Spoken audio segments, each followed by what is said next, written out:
My name is Colette Simeon.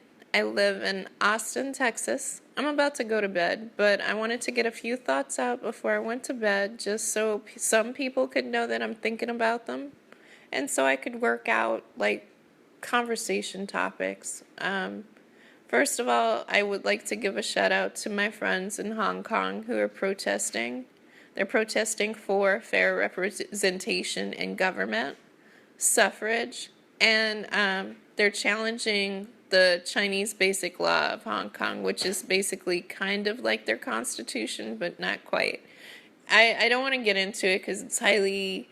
I've taken Benadryl for one, and two, it's very technical, but they are not getting fair representation. Two protesters who supported democracy actually had an election for the parliamentary government that runs Hong Kong. It's kind of like a city council for a U.S.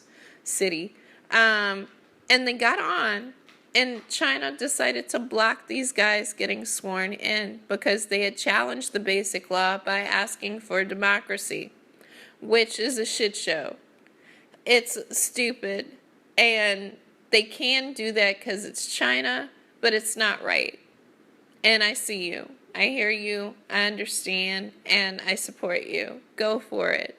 You're the youth. You're the power of your country. You're the power of your city. And you should fight for those things that you feel right.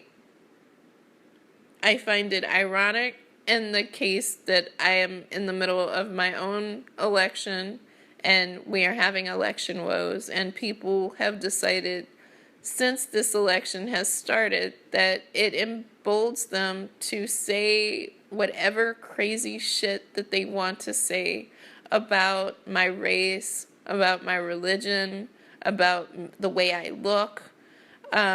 And they don't even know how I'm voting, because ironically enough, my dad has voted Republican for a number of years, and I think his dad too, but we're not going to get into what those people are doing. What I'm going to go back into as we're talking about voting, as we're talking about these things, is the cloak of respectability African Americans have to wear to prevent racism. You're taught this at an early age, and I just saw the number one mentor of my personal cloak that I wear and take to me all over the world, Miss Sarah Wells, who passed away yesterday. I got to say goodbye to her.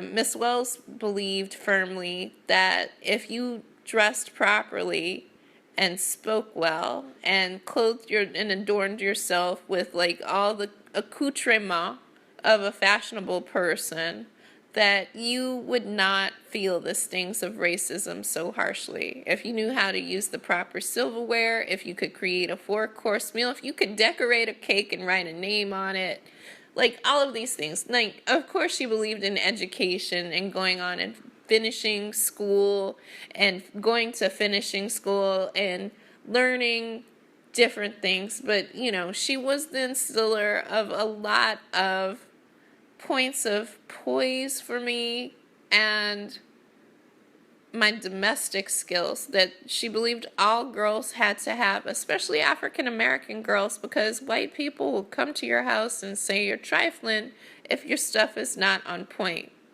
Supposedly. I don't know. Do I believe this? To a certain extent, yes. There's some times when I've been in a meeting and, it could be hectic, but the fact is I'm wearing appropriate clothing and I'm wearing glasses and I'm looking inquisitive, so they just roll with it. But if I wasn't there with those things, they wouldn't even listen to me at all. She passed away yesterday. She was only alive for 82 years. She could have gone on longer, and she's going to be very missed. And good night.